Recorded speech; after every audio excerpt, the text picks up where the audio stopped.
아마 이은복 교수님께서 리더십에 대해서 강연이 있으실 거로 생각합니다. 그래서 사실은 뭐 이 세계 문화, 세계 정세 이런 데 다 두루 잘 아시는 이은복 교수님이십니다만 또 이 리더십에 대한 새로운 관점에서 좋은 말씀이 있지 않겠는가 이렇게 생각을 했습니다.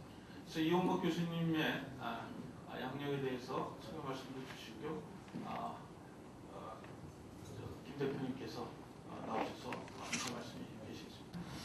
이은복 교수, 그러면 저희 뭐 이제 우리 애들 먼 나라 이웃 나라로 잘 알고 있는데 실제로 살펴보면 일종의 문명 비평가라고 볼 수 있을 것 같아요. 그래서 뭐 우리 생각보다 나이가 많이 들어서 46년생이고 대전에서 출생해가지고 경기고등학교, 서울대, 공대를 나오고 그다음 독일의 이제 민스터 대학의 디자인 학부 유학을 갔는데 그게 75년도입니다. 그래서 제가 얘기를 듣는 그런 공부는 별로 안 하고 거기 맥주집에 가서 매일 전 세계에서 온 사람들하고 토론만 했다 그러는데 저건 뭐 졸업하면서는 총장상까지 이제 받고 다시 그 대학교 정교 철학부에서 서양 미술사를 또 이제 전공을 하면서 학비는 우리나라에서 10원 1점 마크 안 가져갔습니다. 왜냐하면 그 학교의 그 신문에다가 이 사파를 그리고 하면서 계속해서 이제 자기 스스로 학교를 걸어가지고 쭉 지냈었고요. 그래서 이제 잡지로도 상을 많이 받았는데 다 받은 게 보면 윤리위원회에서 금상을 받았습니다. 그만큼 아마 우리 어린애들에게 어떤 삶의 방향을 정한다는 의미에서 이 78년부터 해서 저는 모르겠는데 시간이와 병호의 모험이라는 책도 있고요. 그다음에 학습 만화 세계사를 개몽해서 나온 거 가지고 또 금상 받았고 그다음에 또 현대 문명 진단 제가 여러분들이 꼭 한번 필독을 보내고 싶습니다. 뭐냐면 그때 월간중앙하고 월간조선중에서 근대 사상에 영향을 준 그 오전 명절을 15권 내어 12권인가를 만화로 정리하는 건데 그 책을 보시는 것보다 오히려 더 그 책의 의미를 잘 전달받을 수 있는 아주 좋은 책입니다. 그걸로 상을 받고 그래서 지금 뭐 84년부터 이제 덕성여대에서 산업미술학과 교수로 있습니다. 이제 먼 나라 이웃 나라 87년도에 나왔고요. 그 다음에 자본주의 공산주의 그다음에 한국경제 주로 송병락 교수님 서울대학교 부총장하신 송병락 교수님하고 이제 공제를 많이 했는데 보시면 책에 써놓은 게 재밌습니다. 보통은 제 생각에는 송병락 글 이은복 그림 이렇게 되는 게 아마 정상으로 생각하시는데 책을 다시 한번 보시면 송병락 원정 이은복 글 그림으로 되어 있습니다. 실제 또 그 안에 내용들은 본인이 다 내용 컨텐츠를 소화해가지고 본인의 글로 표시해 놓은 그런 글이고 저하고는 뭐 고등학교를 같이 나온 인연도 있고 지난 95년도에 세계를 가는 우리 경영이라는 책을 같이 쓰는 영광을 제가 가졌습니다. 그래서 또 인간밀 가보니까 거기는 뭐 인디오라고 하는 아주 저희 그 원주민들 그다음에 뭐 거기 이제 번열 사람들이 상당히 낮은 수준의 생활을 하고 있으면서 동시에 보게 되면 유럽의 아주 고급 문화가 소위 정전하고 있는 소위 말해 클래스 문화가 있고 그리고 이제 밑에 다수의 비빈층이 있는 그런 하나를 가지고 있습니다. 그래서 그런 데 가보면 우리나라 어떤 책에서 어떤 글에서 어떤 분이 한번 비판하셨는데 한국의 문화는 없다. 한국에서의 상류 문화는 없다. 한국에는 다 모든 것을 돈으로 살 수 있는 문화밖에 없다 이렇게 표현하고 서구에는 그래서 돈을 주고 사지 못하는 문화가 있다고 얘기를 하는데 그런 느낌이 좀 들었습니다. 그래서 모르겠습니다. 어떤 그 격조 높은 문화, 돈으로 못 사는 문화가 있는 계급 사회가 좋은 건지 우리나라와 같이 모두 다 참여할 수 있는 어떤 이 문화 없는 사회가 좋은지 모르겠는데 적어도 뭐 사람의 인격이 있듯이 우리나라도 국격을 잡고 우리가 생각하면서 살아야 될 게 아닌가 생각합니다. 식사하시고 또 이은복 교수님 오시면 좋은 말씀 듣도록 하겠습니다. 여러분 감사합니다. 오늘 뭐 월드컵 얘기를 부족하게 끝나는 얘기가 많아 같은 얘기가 편하게 들으시라는 얘기고 이번에 독일 월드컵에서 제일 큰 특징은 이번에 전혀 별것도 아닌 상품이 메가 히트를 친 게 하나 있어요. 그거 정말 별거 안 해. 제가 그냥 들고 왔는데 바로 독일 국기입니다. 이거. 근데 이 독일 국기라는 건 여러분 다 아시잖아요? 다 아는데 이 국기가 히트 친 게 아니라 바로 이 국기대예요. 이게 뭐냐면은 여기 창문 있잖아요. 거기다가 이걸 이렇게 딱 얹어요. 그리고 창문을 딱 얹으면 이게 벽에 걸려. 근데 이게 수백만 개, 거의 1000만 개 나갔다는 거야. 그래서 요거 고 하나, 요 플라스틱 쪼가리 요거 하나 가지고 100만 장 개 됐다는 거 아닙니까? 그 아이디어 별거 아니라고 하더군요. 그런데 중요한 것은 이 국기를 히트시켜서 돈을 버는 사람도 있다는 게 중요한 것이 아니라 이 독일이라는 나라가 굉장히 특수한 나라입니다. 왜 특수한 나라냐면 2차 대전을 일으켰고 유태인을 600만 명 죽인 적이 있고 그래서 굉장히 지금까지 어떤 민족 문제라든지 인종차별 문제에서 거의 뭐 신경질적인 반응으로 몸을 부사리고 조심해서 전 세계에서 유일하게 자기 나라 국기를 마음껏 흔들지 못하던 민족이었어요. 근데 이번에 가서 보니까 온 나라가 완전히 국기를 들였어요. 물론 졌으면은 안 흔들었겠지만은 이긴 것도 있지만 시작하기 전부터 이 국기 물결이 나라를 완전히 이렇게 지배하고 있더라고요. 그래서 그게 뭐냐? 그 의식이라는 것이 지금의 그 거리에 나와서 대한민국을 외치고 또 도이치란트를 외치는 그 연령이 바로 우리들 세대, 뭐 연세가 더 드신 분도 계시겠지만은 그거 전후 세대들의 아이입니다. 전후 세대들의 아이들이기 때문에 어떤 역사에 대해서 겸손할 줄 알고 부끄러워할 줄 알고 그건 책으로 배웠지만 직접적인 하나의 그 구체의식은 없는 아이들이에요. 그러니까 이제 이런 월드컵을 계기로 해가지고 마음껏 민족주의가 아니라 애국심을 드러낼 수 있었다는 거죠. 그래서 영국의 어느 스포츠 신문 하나가 대서특필로 이걸 뭐라고 평했냐면은 독일인들이 드디어 인간이 되었다. 이게 왜 그러냐니까 자기 나라 좋고 자기 나라 깃발 흔들고 그런 것이 참 너무나 인간적이고 자연적인 얘기인데 그렇게까지 인종 문제, 민족 문제에 조심스러워하던 그러한 민족이 드디어 이제 자기의 마음을 마음껏 털어놓을 수 있는 그러한 인간이 되었다 하는 그런 기사를 보고 참 대단히 재밌게 느꼈는데 결론적인 얘기는 뭐냐면 이번 월드컵이 독일이 비록 그저께인가 어저께죠. 어디에 들렸죠? 이탈리아한테 참 징크스하게 무섭죠. 이탈리아한테 졌는데 2대0으로 독일 사람들이 그 전화를 해보니까 더 흐뭇하게 여기는 것이 이탈리아와의 그 중견 수준까지 온 게 아니라 그들이 드디어 나치의 역사의 그늘에서 완전히 벗어날 수 있다는 것이 이번 월드컵의 최대의 보람이라는 그런 얘기를 하죠. 굉장히 공감이 가는 얘기예요.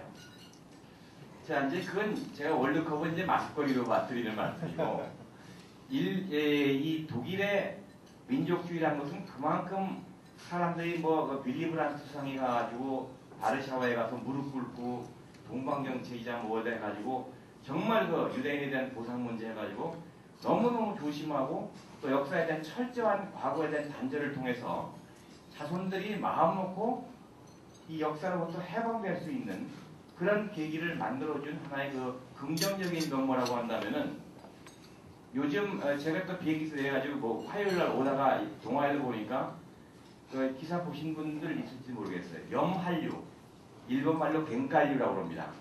한류가 있으면은 거기에 염한류라는 게 있죠. 이 책을 하나 몇 가지 들고 왔는데 작년 9월부터 일본에 이상한 현상이 불고 있어요.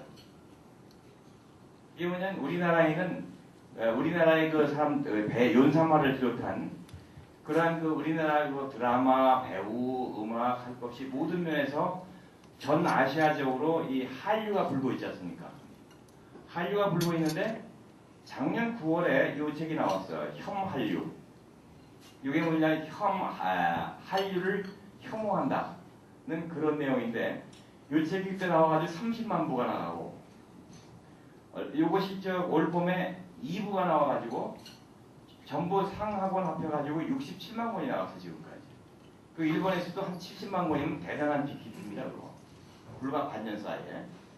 그런가 하면은 요즘에 제가 지지난주에 일본 갔다 오자마자 독일 갔기 때문에 지지난주에 일본에 있었는데 책방에 이상한 현상이 이 혐한류가 완전히 붐이에요.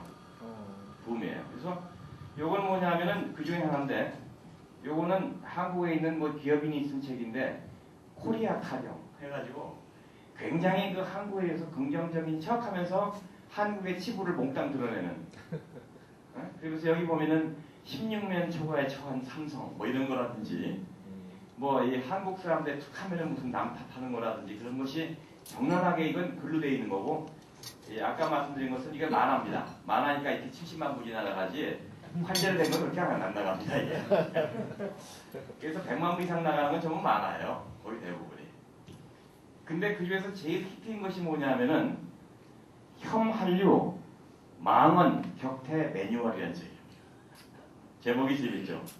혐한류인데 그걸 갖다가 이 한국 사람들이 되게 이렇게 이 민족 문제가 나오면 흥분부터 해가지고 무슨 쪽 XX 해가지고 막 핑명부터 내고 막 그렇게 하는데 그렇게 해서는 논리가 안 통하니까 아주 논리적으로 일본에 대한 반일 망언이라고 그럽니다. 이 사람들.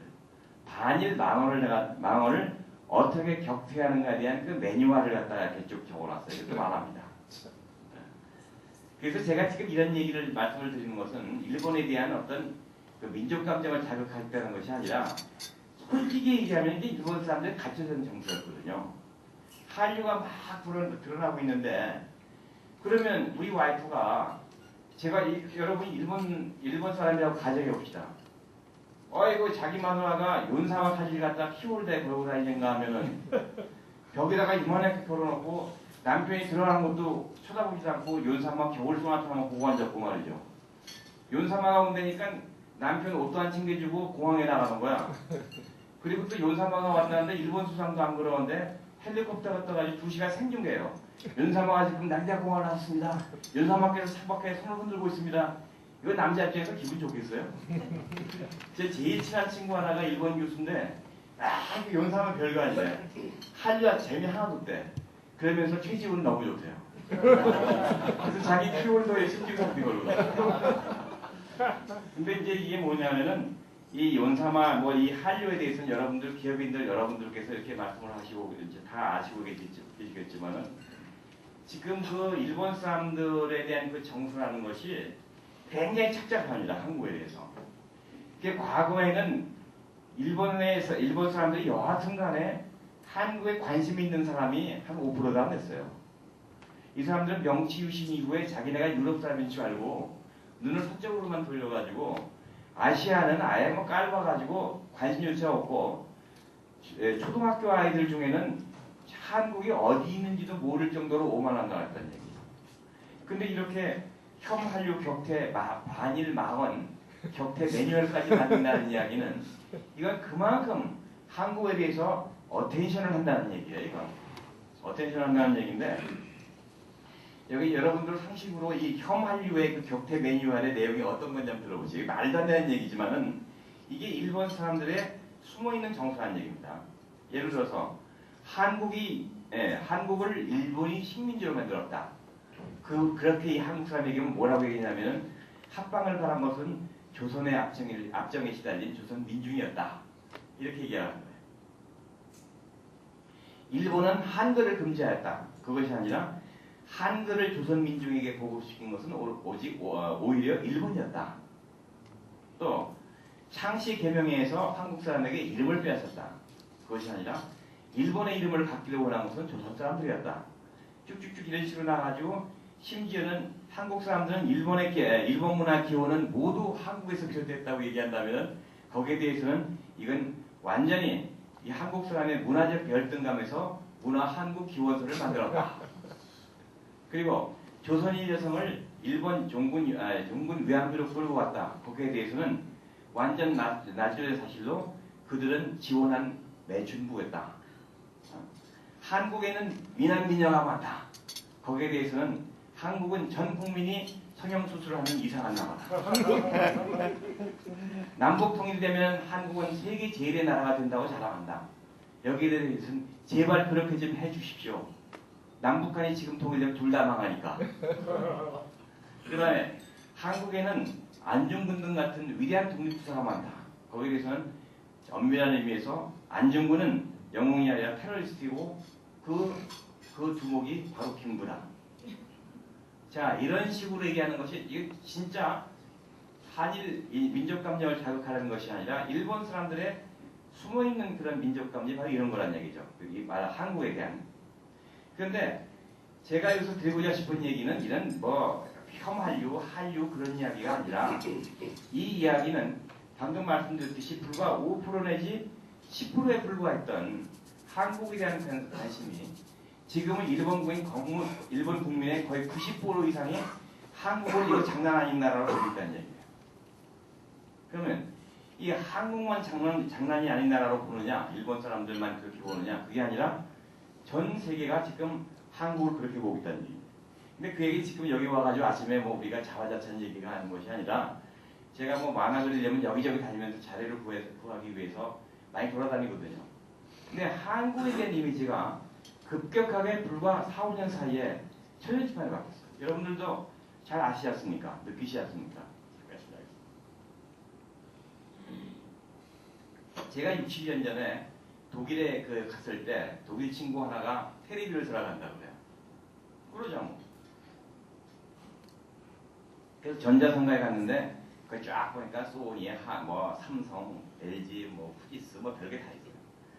딱 고르더니 야 인마 국산품 좋아. 국산 사. 그랬더니 독일에 가 막 고민하더니 소니를 사더라고요. 그래서 야 너 왜 소니를 사냐 그랬더니 값은 비슷한데 내가 왜 이류 국가에게 인류 국가에 값을 냈냐 그거예요. 거기서 저는 어마어마한 충격을 받았는데 그게 그 이야기가 뭐냐 국가 브랜드에 대한 얘기가 결정적으로 얘기하는 겁니다. 이 국가 브랜드. 그러면은 우리나라에 대한 이미지가 결정적으로 변하기 시작한 것이 두 번의 계기가 있었습니다. 그때가 여러분들 이걸 어떻게 우리가 쉽게 할 수 있냐면 한류가 언제 시작되는지를 역추적으로 보시면 금방 나옵니다. 그게 언제냐면은 1988년 서울 올림픽이 지난 다음에 89년부터 베트남에서 한류가 시작됐습니다. 베트남부터. 그 다음에 최후로 한류가 일어난 것이 일본이었는데 일본에서 그 한류가 일어나기 시작한 것이 2002년 겨울 서울 한일 월드컵 끝난 직후였어요. 묘한 시점입니다 이게. 근데 이게 왜 88 올림픽이 지나면서 동남아시아 그것도 베트남에서 한류가 시작되느냐. 베트남은 동남아시아 전체 국가에서 유일하게 대승불교 국가이고 유교 국가입니다. 집집마다 이렇게 조상 재단이 있고 유일하게 유교 국가예요. 근데 우선 우리나라 드라마가 그 사람들 정서에 맞는 것도 있지만은 그 나라에 미국을 도와가지고 전쟁까지 했던 한국을 그렇게 도와하게 된 데에는 그 사람들이 한국을 전혀 몰랐다가 88 올림픽을 통해 가지고 서울 올림픽이 전부 텔레비에 생중계 되니까 그제서야 이야 이 한국이 이게 보통 나라가 아니구나 하는 국가에 대한 리스펙트에서부터 이 한류가 시작됐어요.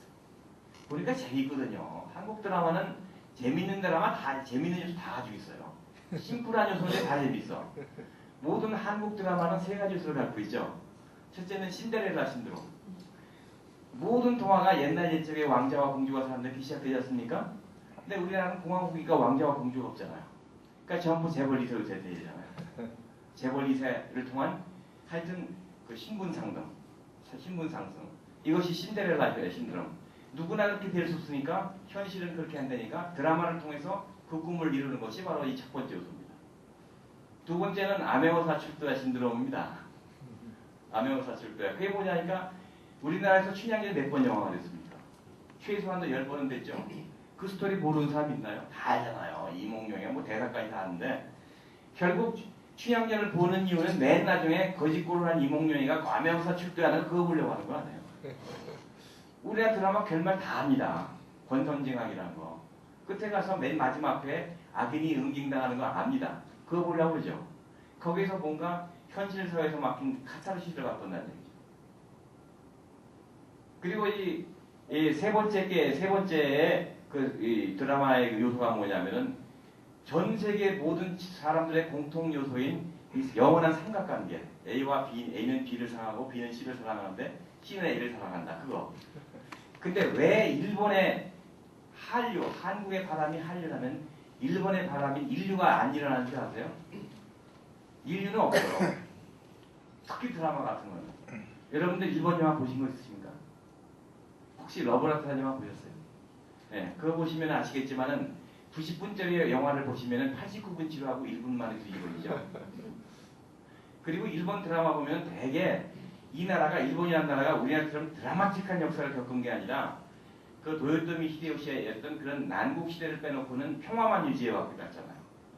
이 나라에 쳐들어온 의적이라는 것이 자업자적으로 메가다 장군이 처음 상륙한 것밖에 없잖아요. 그러다 보니까 이 나라의 문화라는 것이 굉장히 침잠하고 조용하고 가라앉고 간조적이고 아주 탐닉적인 그런 거기 때문에 굉장히 정적이고 여성적입니다. 그러다 보니까 TV 드라마도 보면은 대개 구조가 5각구도 6각구도가 돼서 A는 B를 사랑하고 B는 C를 사랑하고 C는 B를 사랑하고 E는 F를 사랑하는데 F는 A를 사랑하네. 뭐 이런 식으로 가다 보니까는 저도 드라마를 좋아하니까 일본 드라마 아무리 무슨 얘기인지 모르겠어요. 그러니 동남아시아의 그 단순한 사람들이 그걸 봐가지고 이해가 되겠어요. 그러니까 딱 봐가지고 명확구도한 아주 명확한 삼각관계, 명확한 암행어사, 그 다음에 명확한 신분상승 구도가 있는 한국 드라마가 이들에게 그만큼 어필된다는 얘기죠. 자, 이렇게 이제 그 한국 드라마에 어필된 요소이지만은 무엇보다도 한국에 대한 브랜드 이미지, 국가 브랜드 이미지가 엄청나게 올라간 것이 바로 한류의 결정적인 원인입니다. 그러면서 쭉 홍콩, 태국 그리고 거기 가보니까 완전히 그냥 한국 배우들로 도배를 했더군요. 지난주에 갔다 왔는데. 그런가 하면은 일본에는 한류가 안 들어왔어요. 왜 안 들어왔느냐? 무시했거든. 관심이 없어요.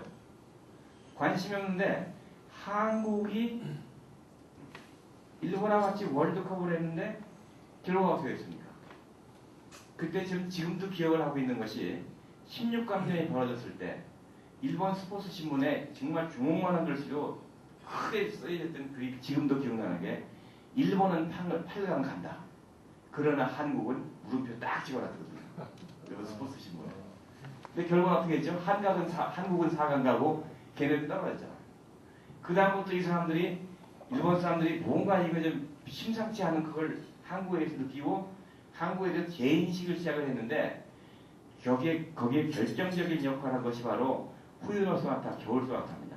근데 여러분들이 알고 계시는 겨울 소나타가 워낙 인기가 있어서 일본에서 유행했다는 얘기는 그건 잘못된 얘기예요. 일본 친구한테 들은 얘기인데 그건 완전히 우연의 일치입니다. 그 월드컵을 전후해가지고 일본이 이제 중계 문제가 있고 그러니까는 그 BS 방송 있죠. 난청지대를 위해 가지고 위성 방송을 새로 시작을 했대요. 확대됐대. 근데 방송이라는 메커니즘이라는 것이 계속 24시간 방송 프로그램을 보내야 될 거 아니에요. 보내다 하니까 분쟁이 떨어져가지고 이제 외국 것도 이제 좀 싸게 들여다가 보는데 그 중에서 추천받은 것 중 하나가 우리나라에서 꽤 인기가 있었던 겨울연가 그걸 갖다가 후유노 소나타, 겨울 소나타로 바꿔가지고 보냈다. 근데 이상한 반응이 들어오는 거야. 무슨 반응이 하니까 거기 나오는 사람들은 전부 젊은 남자인데 40대 아줌마들이 또 틀어달라고 그러는 거야. 그래가지고 또 틀어줬더니 또 틀어달라고 더 날려요. 그래가지고 드디어는 이제 공중파 방송을 탑니다. 근데 지금도 이 한류의 제일 핵심 멤버들이 40대 아줌마들이에요. 거기에 대해서는 제가 1시간 이상을 더 말씀드릴 수가 있지만 그 간단한 이유를 하면은 일본 남자는 3개의 타부가 있죠. 울어서는 안 되고 울어서는 안 되고 사랑한다는 말 해서는 안 되고 닭살도 드니까 사무라이 후예고 울어서는 안 되고 사무라이 이제 사랑한다는 말 하면 안 되고 그 다음에 퇴근하고 곧장 집에 가면 안 되고 아니 그건 젊은 사람들은 요즘 다 똑같지만 40대 이상 된 남자들의 공통점입니다. 왜? 40대 이상 된 그 가장이 퇴근하자마자 집에 뛰어들어가면 무능기억한 남자를 보인다는 거죠. 뭐 비즈니스도 없고 집에 와서 이렇게 모형 조립이라고 한다고 그러니까 여자 눈에 되게 쫀쫀한 남자를 보일 필요가 있으니까 싫어도 어디 가서 시간 보내다가 12시에 들어가는 게 유능한 남자로 보인다는 거죠. 그래서 일본 사람들 일과를 보면은 대개 퇴근하면 일도 없는데 친구 불러내가지고 같이 가서 일본 잘 아시지 않습니까? 기억하시다 보면 가서 점심 먹으면서 간단히 한잔하고 그 다음에 뭐 수납국 가가지고 2차, 3차 가서 맡겨놓은 위스키 한 잔 시켜놓고 한 병에 한 잔 시켜놓고 가라오케 2시간 하고 옆집 가서 그러고 와서 대개 그 위스키 한 병 시키면 보통 2달 내지 3달 하는 게 애벌입니다. 근데 일본의 어떤 술집을 막론하고 한국인이라는 국적이 밝혀지면 마마상, 마담 아주머니가 버선발이 아니라 스타킹 바람으로 뛰어나서 환영을 하죠. 한국 남자 4시 술집에 일본 술집에 들어가면은 저기 시바스리가 하면 정확하게 15분 만에 박살. 거기다가 만약에 폭탄주를 돌리기 시작하면은 거기 맥주 매상까지 오르죠. 그러니까 일본 남자들은 40대 이상 남자들은 12시 이전에 집에 들어가면 무능력하다. 그 다음에 두 번째로 사랑한단 말. 그러니까 사랑한단 말은 그 남자가 해서는 안 되는 가장 닭살 돋는 말이라는 거죠. 그리고 사나이답게 씩씩하고 최후의 순간까지 혼자 씹어 삼켜야지 무릎을 보이면 안 되죠. 그러면은 여자 입장을 뒤집어 놓고 생각하면은 평생 사랑한단 말 못 들어봐. 밤 12시 기어들어와가지고 등 대고 자다가 새벽에 기어나가. 어? 사랑한단 말은 어린 방편어치도 없어. 자식들은 다 머리 굵어가지고 어머니 얘기는 듣지 않고 지방 들어가서 집 올릴 봐. 이건 뭐예요, 이거 내 인생이. 아, 그런데 어느 날 우연히 심심해 들었더니 너무너무 잘생긴 꽃미남이 나와가지고 쉴 새 없이 울면서 사랑해 그러잖아. 그러니 안 미치겠습니까? 이게 대리충족이죠. 이게 바로 그러니까 꽃미남이 나와가지고 자기 남편보다 훨씬 잘생기고 훨씬 젊은 남자가 나와가지고 그 배영주 씨 얼마나 잘생겼습니까? 나와가지고선 그 씩씩하게 생긴 그 이게 몸짱이 아니에요. 그런 사나이가 눈물을 주르륵 흘리면서 서론에서 최지를 보라고 사랑해 그리면서 눈물을 흘리는. 그러니까 자기가 평생 꿈꿔왔던 사실이 눈앞에 벌어지는 거예요. 그래서 혹시 여러분들 드라마 보실 시간이 없겠지만은 얼마 전에 제가 우연히 한번 본 드라마 중에 천국의 나무라는 그런 드라마가 있었습니다. 천국의 계단이 아니고. 그게 나중에 알고 보니까 일본에 수출하기 위해서 맞춤형으로 만든 드라마였어요. 그 일본인 무대고. 그래서 이게 보니까 아 저게 일본용으로 만든 거구나 하는 얘기가 가만히 세어보니까 이 드라마 한 해 35번 사랑한단 말이 나오더라고요. 20몇 번을 남자가 울고. 그게 일본형 맞춤형이죠. 그리고 또 일본 영화의 특징이란 것이 항상 90분짜리 영화면 89분 지루하다가 오랫동안 생각하다가 마지막 판에 싹 뒤집어지는 거 그거거든요. 일본 영화의 특징이. 그리고 뭐 얼마 전에 또 그 만들었던 외출이라는 영화 있죠. 배용준 씨하고 또 누구지? 그 손예진 씨 나온 영화. 그것도 얼마나 지루해요. 그거보다 미치는 줄 알았어. 지루해서. 근데 그거 보니까 완전히 일본에서는 그게 성공했어요. 일본용이라는 얘기죠. 이런 식으로 이 한류라는 것이 바로 이러한 한국에 대한 이미지의 업그레이드. 그런 거기에다가 또 일본적인 특징이 가음이 돼가지고 전체적으로 유행이 된 것인데 사실 그러한 한류, 동남아건 일본이건 한류의 가장 큰 배경이 뭐냐면 바로 우리의 기업입니다. 제가 제일 감동을 받았던 것이 1989년에 그 모스크바에 갔을 때였어요. 그때는 한국 사람들 거의 못 갈 때였죠. 그래서 안기부의 허락을 받아가지고 그때가 뭐냐면은 지금은 저기 그 상당히 좀 곤경에 처하신 분인데 박영성 회장이 계시죠. 두산에.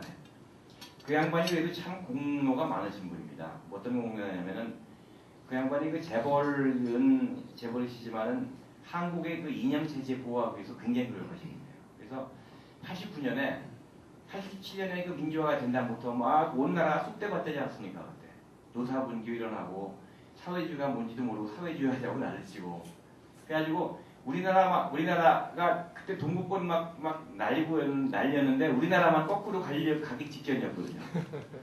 그때 그분이 오셔가지고 제 6년 선배신데 야 뭐가 나 큰일 났다. 왜 그러냐 그러니까 야 우리 송병락 교수인데 그분이 그 서울상계 동기동창이세요. 송강하고 둘이 힘 좀 합해가지고 만화장 한번 만들어라. 그게 무슨 만화라고 그랬더니까 이게 도저히 안 되겠으니까 자본주의하고 공산주의하고 좀 알려주는 만화를 만들어가는 거예요. 그래서 그게 좋다고 해요. 그래서 자본주의 공산주의란 그 만화를 그때 90년에 출판을 했는데 그 책이 대한민국에서 역사상 처음으로 만화가 베스트셀러 들어갔어요. 그때 제가 그 인세계님 있었으면은 돈 꽤나 벌었을 텐데 메절로가 있으면 독도해 봤죠. 근데 그게 뭐 그 얘기가 아니라 그때 도저히 쓰다 보니까 안 되겠어요. 보지도 않고 어떻게 남의 이데올로기를 갖다 비판을 합니까? 그래가지고 안 되겠습니다. 저 공산국가 좀 보고 와야지.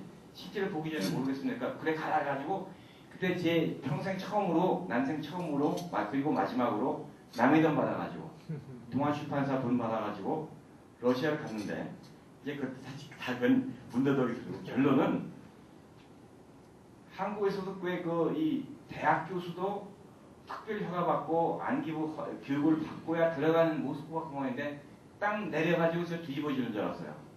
공항에 있는 모든 카터가 삼성 거예요. 삼성 거에다가 삼성 간판 그때는 럭키스타죠. 골드스타인가요? 골드스타, 현대 그런 간판들이 89년에 거기 다니는 거 보고 이야 이 양반들 정말 열심히 살아 대단한 분이다. 그때부터 진짜는 그 기업가들을 제일 존경하지 않습니까? 그래서 그런 기업들이 업그레이드 해놓은 바로 그 덕분에 한류가 일어날 수 있었고 거기에 맞춰가지고 그런 데다가 올림픽 그리고 월드컵이 기폭제가 돼가지고 한국이 이렇게 엄청난 그 국가적인 그리고 상품적인 업그레이드를 할 수가 있었다는 그런 얘기죠. 그런데 사실은 지금까지도 이게 서론입니다. 서론이고 진짜 여러분들한테 제가 드리고 싶은 얘기는 뭐냐면 지금부터예요. 지금 한국하고 저기 일본하고 관계 있죠. 일본하고 관계가 이게 쥐뿔도 없는 한국이 전 세계에서 일본 사람 유일하게 우습게 보는 민족이에요. 어디 가도 일본 여권 가져가면 대접받습니다. 일본 사람 선진국대 대접받고. 근데 한국 사람만은 이상하게 일본 사람을 우습게 봐요. 그 결론이 뭐냐면은 너희들도 한수 아래지 우리한테 배워갔지 않냐. 한자도 배워가고 불교도 우리가 보내줬고 그리고 너희 뭐 됐노 천황 가족도 뭐 백제계라네. 그러면서 가지고 문화적인 우월감을 가지고 짝깔본다는 얘기죠. 근데 지금 국민소득은 거의 3분의 1 내지는 2.5분의 1이거든요. 그렇다면 우리가 여기서 우리나라가 이렇게 참 일치월장하고 있는데 다만 국가 브랜드를 갉아먹고 있는 일정 그룹이 있긴 하지만 어디라고는 말 안 하겠습니다. 그런 브랜드를 갉아먹고 있는 그 반면에 기업인들 나름대로 열심히 뛰셔가지고 이렇게 참 나라를 키워나가고 있다면은 과연 우리나라가 언젠가 일본을 추월할 수가 있을 것인가 하는 비전을 우리가 가져야 되지 않겠어요? 저는 그것이 100% 가능하다고 장담을 합니다. 그 예를 오늘 제가 들어보려는 거예요. 이게 한국 사람이 쥐뿔도 쓰면서 일본 사람을 우습게 하는 거하고 똑같은 케이스가 지구상에 딱 한 군데 있어요. 어딘지 아세요? 영국 사람을 우습게 하는 게 아일랜드밖에 없어요. 똑같아요. 이게 왜 그러냐면은 우리가 아일랜드를 잘못 이해하고 있는데 우리가 상상하기에는 영국 인구가 6천만이고 아일랜드 인구가 한 500만, 600만 되지 않습니까? 그러면은 지금 기독교라든지 모든 그 문화적인 원류가 영국에서 아일랜드로 갔을 거로 생각되죠. 반대입니다. 불교하고 한자가 우리나라에서 글로 건너갔듯이 일본으로 건너갔듯이 아일랜드에서 기독교가 건너가고 역사가 건너갑니다. 아소왕 이야기니 랜슬롯이니 캘리버니 이라는 것들이 전부 켈티종 얘기거든요. 이게. 그리고 미국 가셨던 분들 다 아시지만 미국에서 최대 축제가 그 아이리시들의 패리, 성 패트릭 데 아닙니까? 그렇죠. 성 패트릭이 유효하네요. 이 아일랜드가 알프스 이북에서 최초로 기독교가 카톨릭을 건너간 나라예요. 카톨릭. 그래서 이 카톨릭을 전해준 사람이 패트릭이라는 사람이고 패트릭이라는 사람이 애칭이 패디입니다. 패디. 그래서 아일랜드에 제일 많은 이름이 패디고 그 여자가 패트리샤고 그래서 이 아일랜드에서 캐톨릭이 건너가고 그리고 역사가 건너갔는데 그 역사를 치고 들어온 것이 이제 그 앵글로색슨족이고 그러니까 영문학원 쪽으로 해도 지금 뭐 어마어마한 그런 기라성 같은 아이리시가 얼마나 많습니까? 월터 스코트라든지 뭐 디킨스라든지 세뮤엘 베켓이라든지 T.S. 엘리엇이라든지 할 것 없이 뭐 이류 헤럴슨 기라성 같은 작가들. 그래서 한국과 일본이 비슷한 점이 문화적 긍지와 뭐 그런 면에서 이 콘텐츠의 빵빵한 문화적 콘텐츠가 빵빵한 그런 면에서 문화적 우월감의 면에서 상당히 유사합니다. 첫 번째. 그 다음에 두 번째로 이게 제가 지금 여러분들도 참고로 한번 들어보시는 게 재밌을 것 같은데 영국 사람을 영국하고 아일랜드하고 어떻게 다르냐 그 차이점을 한번 아무 재미있게 쓴 게 있어서 제가 적어왔습니다. 이게 이제 그 체코 출신의 카렐 촤펙이라는 사람이 있습니다. 1930년대 사람이에요. 1930년대 사람인데 이 사람이 그 영국에서 활동을 하다가 영국에서 죽었습니다. 38년에 죽었는데 그러니까는 영국 출생이 아니고 체코 출신으로 영국에서 평생을 살다가 거의 주로 활동을 하다가 죽은 사람이니까 영국 피가 아닌 만큼 객관적으로 영국을 봤겠죠. 그래서 이 사람이 쓴 영국에 대한 그 평가가 지금도 영국 사람 사이에도 상당히 성경 비슷하게 구전되고 통용되고 있습니다. 이 체코 작가 카렐 촤펙이라는 사람이 영국을 뭐라고 그랬냐면은 영국은 이 세상에서 가장 아름다운 나라면서 가장 더러운 나라다. 사실이에요, 그죠? 그 다음에 영국은 이 세계에서 제일 최현대 산업국가면서 아직도 목가적이고 전원적인 국가다. 맞습니다. 그리고 세계에서 제일 민주주의인 나라이고 그리고 민주주의를 처음 시작한 나라이며 아직도 귀족 칭호가 남아있고 계급이 남아있는 유일한 나라. 이게 재미있는 게요. 영국 상원 이름이 하우스 오브 더 로드입니다. 그죠? 경들, 귀족이 아니면 거기 못 들어가요. 근데 지금 집권당이 노동당 하래요. 노동당이 무슨 평등을 부르짖는 노동당한테 로드가 어떻게 됩니까? 그러니까 노동당들 상원의원들이 뭐라고 그러냐면은 상원에 진출하기 위해서 할 수 없이 로드를 받아야 된다는 거예요.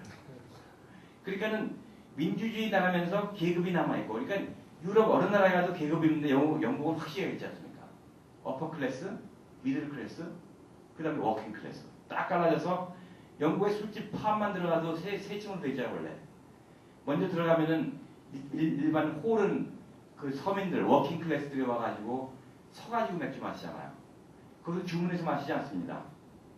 그래가지고 거기서 뭐라고 그러냐면은 자기가 먼저 돈 내고 짠 맥주 받아가지고 서서 마시는. 그리고 안에 들어가면 이제 살롱이라고 그래가지고 거기서 이제 의자 앉고 그 다음에 위에 올라가면 또 진짜 그 귀족들 어퍼클래스는 이렇게 갈라지는데 오늘은 많이 완화가 됐습니다만은 그렇게 계급이 남아있는 유일한 사회죠. 모순 아닙니까? 그리고 청교도적인 진지함을 가지고 있고 그리고 세계에서 가장 보수적인 나라면서 가장 즐거움을 추구하면서 가장 진취적인 그런 면도 가지고 있다. 그게 뭐세요? 비틀스가 나온 나라.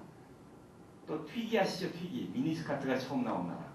그리고 이 상상력에 그러니까 영국이라는 나라가 가장 커먼센스 상식과 보편적인 걸 추구하는 나라인데 로드 오브 더 링이라든지 아니면 해리포터 같은 그런 판타지 이상한 나라 에리스 이런 것도 전부 영수 나온다는 얘기죠. 그리고 개인적인 자유를 가장 추구하는 나라면서 국가와 왕조에 대한 충성심이 아직도 있는 나라예요. 그리고 이 세계의 신사의 나라며 가장 더러운 홀리건의 나라라고 하죠. 홀리건. 이렇게 참 그 영국이라는 나라가 이 모순의 나라라는 것은 그건 영국이라는 나라가 해가 지지 않았던 대영 제국을 가질 수 있었던 그런 이유가 바로 이 모순이라고 저는 생각합니다. 다양성, 있는 그대로 상대방의 그것을 받아들이는 그런 다양성과 그리고 이 호용성 이것이 바로 그 영국이 가지고 있는 가장 큰 특징인데 그러면 아일랜드란 어떤 나라이냐? 여기서 영국에서 긍정적인 요소만 다 빼버리면 그게 바로 아일랜드입니다. 가장 목가적이고 가장 더럽고 귀족 칭호가 나와 그런 건 없지만은 그리고 또 이 사람들은 또 그 전 세계에서 아마 보수 수도골통이라면 제가 뭐 둘째 하나는 서라고 하는 그런 나라입니다. 그리고 이 아일랜드 사람들이 전체 유럽에서 스페인보다 더 보수적이고 더 카톨릭적이에요. 로마 카톨릭. 그래서 지금도 그 북아일랜드가 그렇게 싸움박질하고 이제 무력을 벌였습니다만 왜 무력을 벌였는가 제가 한번 설명을 드리겠습니다. 벌였습니다만 그렇게 그 싸움을 하고 그런 이유가 뭐냐니까 이 사람들이 한 번 뭘 옳다고 생각하면 절대 안 보지. 아이리시 고집 그러면은 그 미국에서도 아이리시 그러면 이게 소위 고집불통 얘기가 안 통하는 수국골통 뭐 이런 걸 통하지 않습니까? 그게 민족감정 서로 나쁘고. 근데 아이리시가 어느 정도로 보수적이냐면요. 그 아이리시 영국 사람들의 이상적인 여성상이 뭐냐면은 바로 성모 마리아입니다.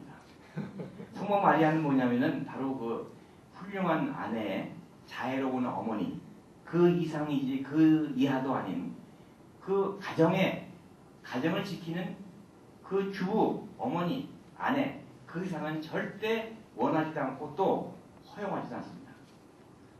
어느 정도 심한 나라냐면 보수적이고 여성에 대한 상이 1900이 개발된 20세기의 나라에 지금 21세기입니다만 20세기에 1970년대에 낙태를 임신 중절을 했다고 그 여성에게 사형 선고를 법원에서 내게 나와요. 그 정도로 골수 카톨릭이고 철두철면 보수적인 그런 나라이고 그런가 하면은 그 IRA라고 아시죠? 그 지금은 비무장이지만은 그 무장 아이리시 리퍼블리칸 아미라고 해가지고 북아일랜드 그 독립투쟁기구가 있습니다. 거기에도 안 껴줘요. 여자. 그리고 하여튼 어떤 운동에도 여성들은 안 껴줘요. 그만큼 그 남녀 차별이 심하고 그런 면에서는 그 일본이 참 비슷한 면이 많아요. 그 남녀 차별이. 그 일본의 가장 큰 모순이 세계에서 가장 개방된 그런 그 여성이 일본의 여성인데 일본의 남성들은 가장 개방이 안 되고 남성 우월적인 40대 이상만 얘기하는 겁니다. 그런 남자들이죠. 그래서 일본에서 그 일본 여성들이 결혼을 안 하고 가는 이유가 바로 이런 막힌 남성들의 그 사상, 그 남성 우위사상 그런 면도 있는데 아일랜드 같은 경우도 바로 그렇습니다. 그만큼 여성에 대한 차별 대우를 하고 또 이 나라가 아일랜드라는 나라가 전 유럽에서 서유럽에서 제일 GNP가 낮은 못 살던 나라였어요. 못 사는 나라입니다. 잘 아시지 않습니까? 아일랜드 그러면 뭐 그리스에 맞먹는 서유럽의 빈민굴. 그 나라는 어느 나라냐면은 1847년, 45년 그때 감자기근이 다 아시는 얘기죠. 감자기근이 들어가지고 400만 인구 가운데 150만 명이 굶어 죽었습니다. 150만 명이 굶어 죽고 그리고 거의 100만 명 가까운 사람이 1840년, 50년대에 미국으로 이민 가죠. 그 결과 무슨 케네디라든지 레이건이라든지 앤드루 잭슨이라든지 존 포드 같은 그런 미국 대통령도 아이리시에서 나오긴 했습니다만은 그래서 이 아일랜드라는 나라는 신의 저주를 받은 나라로 인식이 되어 있던 나라예요. 가장 못 살고 수국골통만 모여 살고 그리고 도저히 이건 개선인의 여지가 보이지 않고 희망과 미래가 보이지 않는 그런 나라. 그런 나라에 반드시 필수적으로 따라다니는 것이 풍조가 뭐겠습니까? 정치 냉소주의죠. 정치 냉소주의.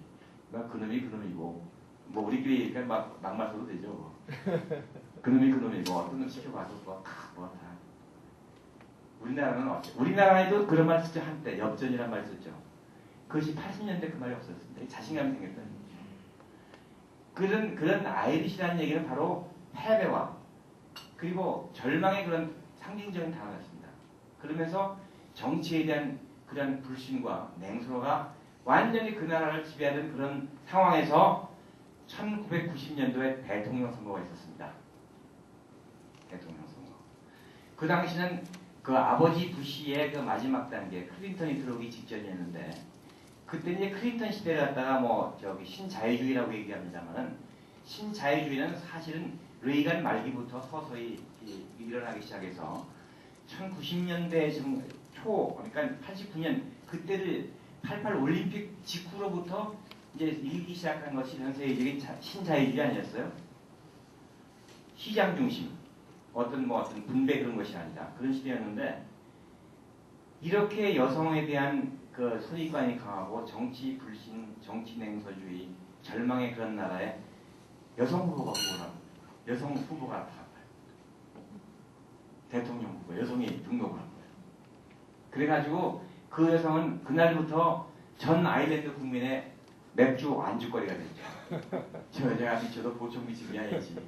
이 아일랜드가 아무리 그래도 절망의 나라지만 도대체 뭘 보고 저런 무모한 짓을 하는 거야. 그래가지고 뭐 참 배꼽을 잡고 웃었어요. 그때 그 여당의 후보로 나온 사람이 누구냐면 노동장관이라고 노동부 장관이었는데 아주 빵빵한 양반이었습니다. 자, 근데 그날 이제 드디어 선거가 치러지고 그 결과가 발표되기 시작하는데 아일랜드가 아니라 전 세계 사람이 뒤집어졌습니다. 이 여자가 리드하기 시작하는 거야. 이게 도대체 어떻게 된 거야? 결과가 뭐냐니까 아일랜드 유권자가 장난을 놓고 투표를 한 겁니다. 이놈 찍으나 정 찍으나 그게 그거니까 에이 그 장난이다. 예. 맨날 다 해보라고 찍었다. 그러면서 얼굴이 색이 변하면서 아니 자네도 그러니까 당선이 된 거예요. 당선이 된 거예요. 이 여자가 누구냐면 우리나라도 세 분이나 오셨다 가셨는데 메리 로빈슨이라는 분입니다. 들어보셨죠? 네, 메리 로빈슨. 그런 에피소드가 있는 분이에요. 그러면 메리 로빈슨이라는 대통령 당선자의 입장에서는 어떻게 해서 유권자에게 빚이 없는 거죠. 너희들 장난으로 찍었지 않냐. 장난으로 찍어놓고 뭐 잘한다 못한다 할 거 없지 않냐. 큰 소리 칠 거 없다는 거예요. 나는 내가 공약한 대로 소신 있게 밀고 나가겠다. 해가지고 그때부터 그 아일랜드 개혁을 밀어붙이기 시작했는데 그 개혁이 뭐냐면 지금 노무현 정권이 가는 거와 완전히 180도였어요. 180도. 아이리시 그 전 정권이 지금하고 똑같아요.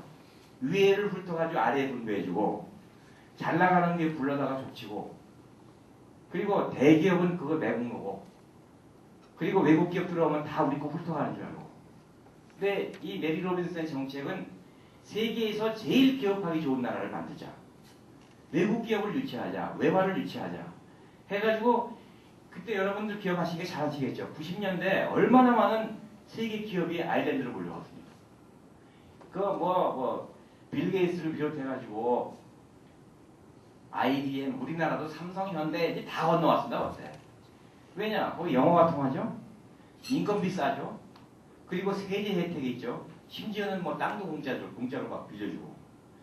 그래가지고 막 외국 기업들이 막 빌려들어오기 시작하니까 아니 이게 진짜 같은 아일랜드란 말이냐 하고 정말 화등잔만하게 눈을 뒤집어 뜨고 왔습니다. 아주 저질 표현으로. 거짓말한 것도 온 길거리에 BMW, 벤츠, 아우디가 넘쳐 흘러요. 모든 집들이 전부 수리가 되고 옷차림이 다르고 더 놀라운 것은 우리나라의 평생 우리나라가 일본에게 얼마나 외군이 등등해가지고 역사를도 계속 괴로움을 받아왔죠. 우리가 일본을 출을 못할 지금도 지금 국민소득이 2.5분의 1 그 정도밖에 안 되는데 2004년에 서구라파에서 제일 못 살던 신의 저주를 받았다고 했던 아일랜드가 바로 영국의 국민소득을 추월한 거예요. 자, 그렇다면 여기서 이제 결론적은 아니지만 중요한 게 뭐냐면은 바로 이 개혁이라는 것도 뭐든 간에 가장 큰 성공이 요소가 뭐냐면은 그 시대를 읽는 눈이고 이 시대가 어떻게 가야 되고 어떻게 해야 된다는 바로 CEO, 국가를 보면 CEO인데 저는 CEO와 국가 지도, 모든 지도자의 제일 큰 요소가 자질 요소가 이 아일랜드를 보면서 그건 비전이다. 10년이 아니면 적어도 5년을 볼 수 있는 이 비전이고 그 비전은 어디서 나오는가? 바로 시대의 흐름을 읽는 눈에서 나오는 거 아니겠습니까? 그러니까 이 메리 로빈슨 여사는 대통령은 그때 그 레이건이 나오고 미국에 흘러가는 전 세계 신자유주의 물결을 보고 정확하게 그걸 읽어낸 거죠. 그리고 그것을 공약으로 내세웠고 그 비전을 그리고 장난으로 뽑힌 선거에서 소신껏 포퓰리즘에 영합하지 않고 그걸 밀어붙였다는 얘기죠. 그래서 기적과 같은 얘기로 한 나라가 불과 1990년에 제일 못 살던 나라에서 15년 만에 딴 나라를 만들어낸 겁니다. 딴 나라를. 그런 걸 보면서 야 이건 한 나라의 지도자의 비전에 따라서 이 한 나라가 이렇게 달라질 수가 있고 또 이렇게 또 큰 변형이 있을 수가 있는가 하는 것을 절박하게 절실하게 느낀 것이 바로 이 아이리시의 경우인데, 재미있는 것이 이제 아이리시 대통령이 임기가 7년 제도입니다. 헌법상 7년 단임제예요. 그래서 5년이 지나니까 4년이 지나니까 그렇게 욕하는 사람들 입에서 욕이 쏙 들어갔어요. 왜? 처음에는 막 들어오니까 이게 외국 기업 들어오면 우리나라 국부를 몽땅 뜯어서 하는 줄 알았거든. 근데 그게 아니라 외국 기업이 들어오는 것이 사람만 몇 명 와가지고 우리나라 사람들 일꾼을 쓴단 말이에요. 그러니까 일자리가 창출되죠. 일자리가 창출되니까 소득이 올라가고, 소득이 올라가니까 자동차가 바뀌고 TV가 바뀌고 휴가를 갈 수 있고, 그러니까 사람들이 한 5년쯤 지나고 나니까 개헌론이 나온 거야. 그러니까 7년 2번 할 수 있게 하자. 이 메리 로빈슨 대통령은. 또 한편에서는 그게 아니라 우리 영구집권제로 가자. 그런 말이 나오고, 한편에서 심하게는 야 우리가 뭐 영국하고 다르게 보냐, 분주제로 가자. 거기도 여왕인데 우리 메리한테 왕자를 하자고 그러자. 그 정도로 나왔다고요. 그런데 국민들이 나중에 임기 말이 돼가니까 메리 로빈슨한테 가서 임기 우리 헌법 바꿀 때니까 한 번 더 해주십시오. 진짜 멋있어요. No. 나는 국가에 대해서 내 시간을 충분히 봉사했으니까 난 내가 하고 싶은 일을 하겠다. 해가지고 그 UN 판무관으로 가 있습니다. 이사. 인권 판무관. 근데 지금 여기서 한 가지가 오해를 하지 마시기를 부탁드리는 것이, 우리나라에도 여성 대권 후보가 하나 있습니다. 근데 그분을 어떻게 하는 것이 아니고, 이게 그렇게 메리 로빈슨이라는 분이 우연히 여성이었다는 것 뿐이지, 여성 대통령, 남성 대통령 중요한 게 아니고, 리더와 CEO의 제일 중요한 그것은 비전과 그리고 추진력이라는 얘기지, 뭐 여성을 우리가 뭐 다시 봅시다 그런 얘기 절대 아닙니다.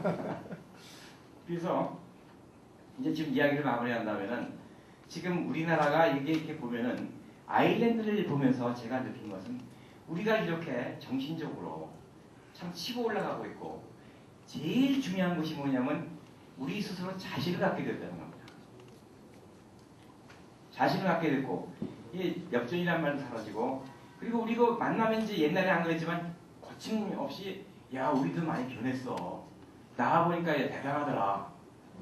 뭐 어디 가보니까 뭐 한국 사람 판이야. 뭐 이런 식으로 얘기 자신 있게 하지 않습니까? 그것이 2000년대 들어와서 완전히 바뀐 우리의 정서입니다. 이게. 그래서 지난번에 5.3일 그 지방선거에서 이 열린우리당이 참패를 한 이유 중에 하나가 뭐 여러 가지가 있겠지만, 저는 그 중에 하나, 우리가 얘기를 하지 않고 잘 느끼지 못하면 저는 그 얘기할 수 있어요. 그 중에 하나가, 가장 큰 원인 중에 하나가 우리의 자존심을 건드린 거예요. 그 자존심이 뭐냐니까, 우리나라가 어떤 나라인데, 어떻게 해서 만든 나라고, 어떻게 커가고 있고, 외국에 나가면 어떤 대접을 받고 있는 나라인데, 뭐 만경대 정신을 이어받는다느니, 뭐 기회주의가 득하고 정의가 뭐 어떻게 된다느니, 그런 얘기를 들으면서 사람들은 얘기를 안 하지만 굉장히 기분이 나빴던 거예요. 그런 우리 자존심을 건드렸던 것이 아마 결정적인 역할의 하나라고 저는 생각을 합니다. 뭐 그런 얘기 정책을 빼고요. 그런 얘기는 아니겠지만. 그래서 저는 결론적으로 아일랜드를 보면서, 이 세계의 흐름을 보면서, 저는 만화를 그리지만, 만화를 그리니까 오히려 편하게 봅니다.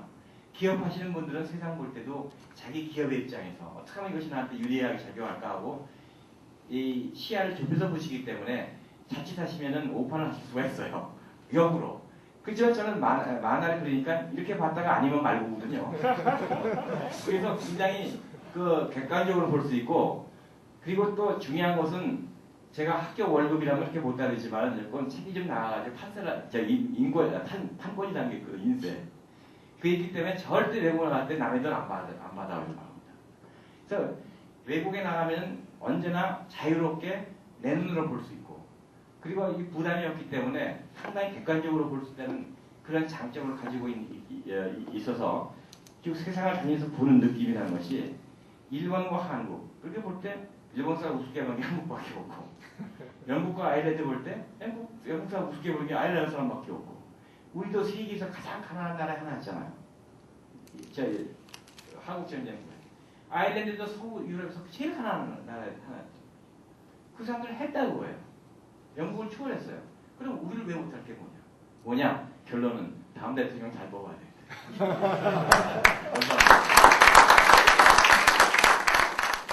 중국도 2008년도에 올림픽, 베이징 올림픽이 있고, 과연 이 일본은 지금 뭐 하여튼 저희가 선진국이고 떠오르는 중국과 이 사이에서 지금 말씀하신 대로 우리가 이 대통령 잘 뽑아서 과연 될 수 있는 건지 어떻게 이 경쟁력을 확보할 수 있을 거라고 생각하시는지 좀 예, 그런 대답은 대통령한테 하시는 것 같은데, 저는 그 아일랜드를 볼 때, 그 아일랜드라는 나라가 이렇게 참 그 못살고 그런 나라였지만 리더십 하나 가지고 그렇게 대단한 나라거든요. 근데 지금 그러니까 2002년 월드컵이 우리한테 굉장히 중요한 역할을 했다고 봐요. 그러니까 2002년 월드컵에서 제일 덕을 본, 세계에서 제일 덕을 본 나라가 우리나라인 것 같아요.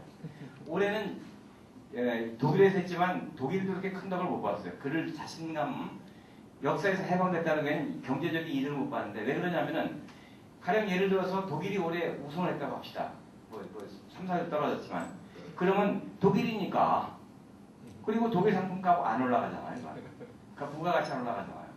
근데 예를 들어서 가나가 우승했다고 합시다. 그럼 뭐 축구만 잘하는 나라 그러잖아요. 근데 우리나라 같은 2002년에 4위 올라가니까는 축구도 잘하네. 이렇게 되니까 그것이 우리에 대한 재인식으로 해서 그게 브랜드가 올라갔거든요. 근데 그게 뭐냐니까, 이런 브랜드가 올라갔다는 얘기는 제가 볼 때는 이제 너무 여러 군데 손대지 말고 특화로 가는 방법이 있다고 저는 생각이 되거든요.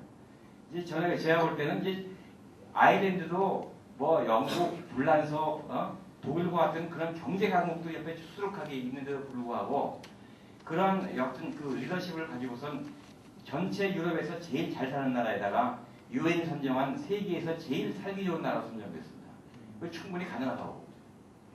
그럼 더 이상은 전문가 몫이라고 생각합니다. 네, 말씀 아주 잘 들었습니다. 네. 한 가지 여쭤보겠는데요. 이제 우리나라의 경쟁력이라고 하면은 이제 모든 게 다 지금 현재 그 아메리칸 스탠다드화 되고 있는데, 우리의 경쟁력이라면 이제 문화를 하나 꼽을 수 있을 것 같습니다. 근데 제가 어디 나가서 우리를 설명할 때 우리의 문화가 뭐다 이렇게 딱 꼬집어서 자랑할 만한 게 사실 잘 떠오르질 않는데, 혹시 외국인한테 우리를 간단하게 잘 설명할 수 있는 문화라든지 네. 앞으로 발전시켜 나가야 될 부분이 있다면 네. 좀 간단하게 말씀 좀 해주세요. 한국의 성격 특성이라고 할 수가 있는데요. 외국에서 오는, 제가 외국 손님들을 많이 맞습니다. 뭐 비즈니스 맞는 것이라 친구들이 많이 와요. 독일서도 오고 뭐 일본서도 오고. 그런데 그 사람들 입에서 공통적으로 나오는 말이라면 우리의 특징이라고 얘기할 수 있지 않겠어요? 다이나미즘입니다. 다이나믹하다. 도저히 다른 나라에서 볼 수 없는. 그러니까 어떻게 된 나라가 1년 만에 왔는데 길을 못 찾냐. 1년 만에 왔는데 길을 못 찾냐. 그리고 84년에 왔다가 90년에 왔는데 전혀 딴 것이고, 90년에 왔다가 2000년에 오니까 이건 완전히 뉴욕 이상처럼 돼버리고, 2000년에 왔다가 금년에 오니까 이건 완전히 이건 도저히 다른 나라하고는 비교할 수가 없는 그런 깨끗하고 고급스러운 그런 도시가 되겠다고 얘기를 하거든요. 그건 우리가 가지고 있는 다이나미즘이라는 건데, 그건 한국인의 전 기질이라고 생각하거든요. 화끈한 기질. 근데 한 가지 좀 염려라고 한다면은, 지금의 20대들은요, 지금의 20대나 10대들은 전 세계가 공통입니다. 공통. 그래서 이제 지금 30대 중반까지는 이런 그 우리의 특성과 그 다이나즘을 같은 정서를 가지고 있는데, 이때 확 이렇게 세우지 않으면은, 추월해 놓지 않으면, 그들이 경제주의일 때 추월해 놓지 않으면은 다음 세대에 가면은 아마 전 세계가 평준화되지 않을까. 경제도 그렇고 모두 그렇고. 그러니까 이제 말하자면은 그 글로벌화라는 것은 이 높고 낮은 그 계곡과 산을 갖다가 차차로 이렇게 하나의 그 풀로 만드는 거 아니겠어요? 그렇다면 다음 세대가 경제주역이 될 때에는 그렇게 빈부차나 그런 것도 없이, 이것이 뭐 그 빈부차가 극심해 된다고 하지만 어쩔 수 없이 이것은 평준화가 되지 않을까. 그래서 다만 거기에는 이제 그룹별로 상향 평준화 된 나라가 있고, 중간 평준화된 나라 있고 가난한 평준화가 되고 있는 그런 그룹별 평준화가 되겠죠. 그렇다면 제일 중요한 것은 어쨌든 간에 성장 중심으로 나가서 빨리 상향 평준화를 해야 되겠죠. 지금 거꾸로 가고 있는데. 자, 오늘 이원부 교수님 모시고 아주 좋은 말씀도 재밌게 잘 들었습니다. 우리 뜨거운 박수로.